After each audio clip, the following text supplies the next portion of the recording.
Salut, nouvelle vidéo, changer de vie, vivre à la campagne.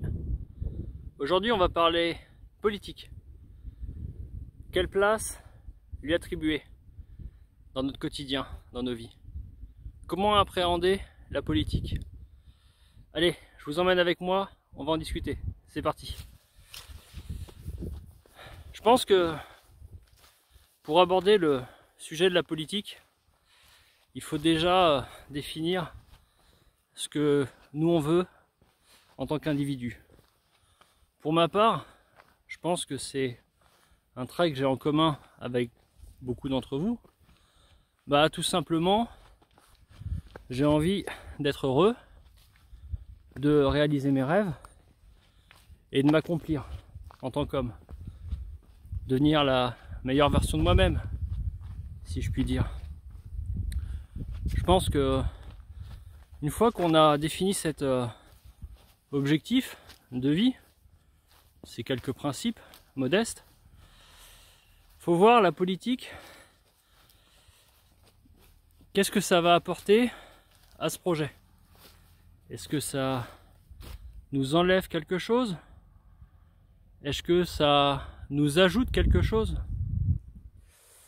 Alors, comment pousser quelques réflexions sur cette thématique? La politique, c'est fait par des hommes et des femmes, des politiciens. Est-ce qu'on les connaît? Est-ce que ce sont des proches? Est-ce que vous discutez avec eux régulièrement? Comment quelqu'un que je ne connais pas, que je n'ai jamais rencontré, pourrait-il vouloir mon bien, m'aider dans mes propres projets? Ça, c'est un premier point. Le second point, qu'est-ce que c'est qu'un homme ou une femme politique? C'est quelqu'un qui veut être élu, avoir du pouvoir. Et ce pouvoir, il ou elle entend l'exercer pour mettre en pratique ses idées. Pas les miennes, pas forcément les miennes. Et une fois que cette personne est au pouvoir, est-ce qu'elle va vraiment mettre en place ce qu'elle a dit qu'elle ferait? C'est un second point de réflexion.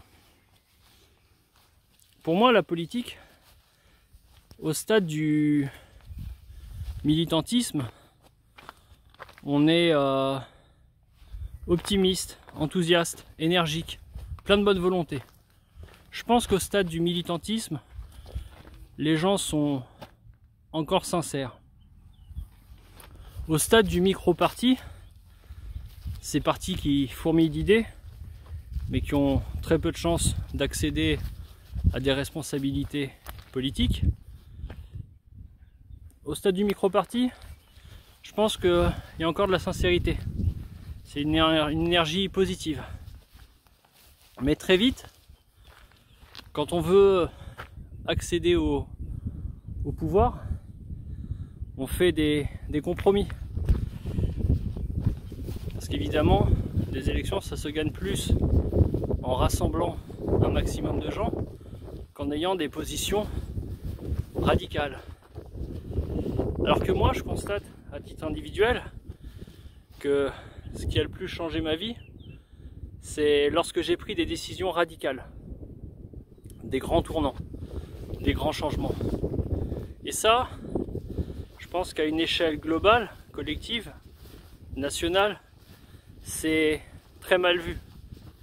Les grands changements, les grands bouleversements, ça va plus faire l'objet de contestation que d'approbation. Si vous voulez changer de vie, vous allez devoir prendre le taureau par les cornes et bouleverser complètement vos habitudes, en ajouter des nouvelles, positives, qui vont révolutionner votre quotidien et celui des vôtres. C'est un point supplémentaire de réflexion. Comment quelqu'un qui ne me connaît pas pourrait-il vouloir du bien pour moi, ma femme, ma fille, ma famille, mes proches, les gens qui comptent vraiment? c'est difficile à concevoir. Alors moi, quand je fais ma chaîne YouTube, j'ai envie de partager quelque chose, c'est vrai, pour aider des gens que je ne connais pas, leur donner mes astuces, ce qui a marché pour moi, ce qui a fonctionné, m'a permis de changer de vie, d'atteindre mes objectifs, de réaliser mes rêves, d'être plus heureux, de m'accomplir en tant qu'homme. Je le partage. C'est désintéressé.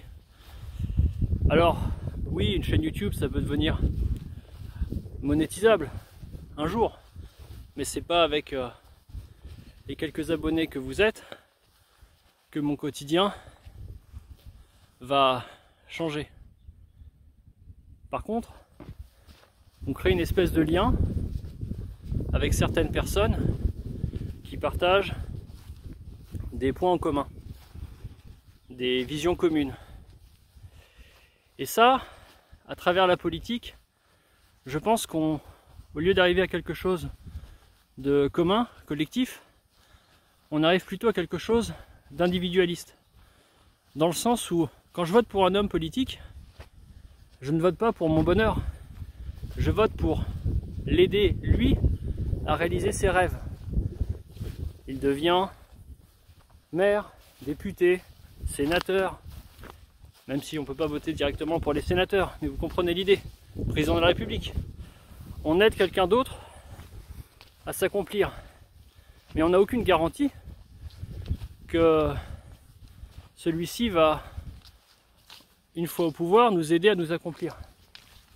Et donc je pense que quand on vote, on a la certitude d'aider quelqu'un à faire carrière, mais ça n'aura pas forcément d'impact sur notre vie, notre carrière, nos rêves. Au contraire, moi depuis que je suis né, j'entends systématiquement dire « c'était mieux avant ». Alors est-ce que les gens sont aigris ou déforment un passé glorieux qu'ils érigent en âge d'or? Je ne sais pas. Mais c'est le constat que je fais systématiquement. C'était mieux avant. D'autre part, est-ce que les choses se sont améliorées pour moi? Plus je vieillis, plus je paye d'impôts, de taxes, de charges, plus les questions de retraite, on pense qu'on n'aura pas de retraite, ou qu'elle sera beaucoup plus tardive. L'âge officiel légal de la retraite ne fait que reculer. Bref, est-ce qu'on a des exemples concrets de mesures politiques qui ont amélioré notre quotidien? C'est la question que je me pose et que je vous pose. Moi j'en trouve pas, hein. Vraiment, j'ai cherché en toute sincérité et j'ai pas réussi. D'autre part, la politique, comment on pourrait l'appréhender intelligemment? Je pense qu'il faut l'appréhender comme les actualités. J'avais fait une vidéo sur ce sujet-là et celui des personnes toxiques. Je pense qu'il faut être au courant de la politique, de ce qui nous attend, de ce qui se prépare, mais déjà ne pas y consacrer trop de temps. Le politicien, la politicienne, son temps est consacré à son métier, nous promouvoir ses idées, les présenter à la télé. Mais nous, notre temps, c'est pas quelque chose qu'on doit utiliser pour écouter ce que proposent les autres. Notre temps, il doit être utilisé pour nous réaliser nos rêves. 24 heures d'un politique, c'est se chamailler, se disputer en public, à la télé, donner une image, une pièce de théâtre avec des concurrents, des adversaires, pour essayer de conquérir notre vote. 24 heures dans nos vies, c'est comment être dans une meilleure situation qu'hier et comment préparer nos avancées vers nos rêves de demain.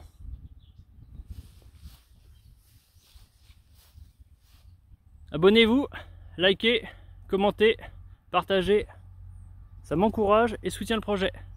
D'avance, merci, à plus!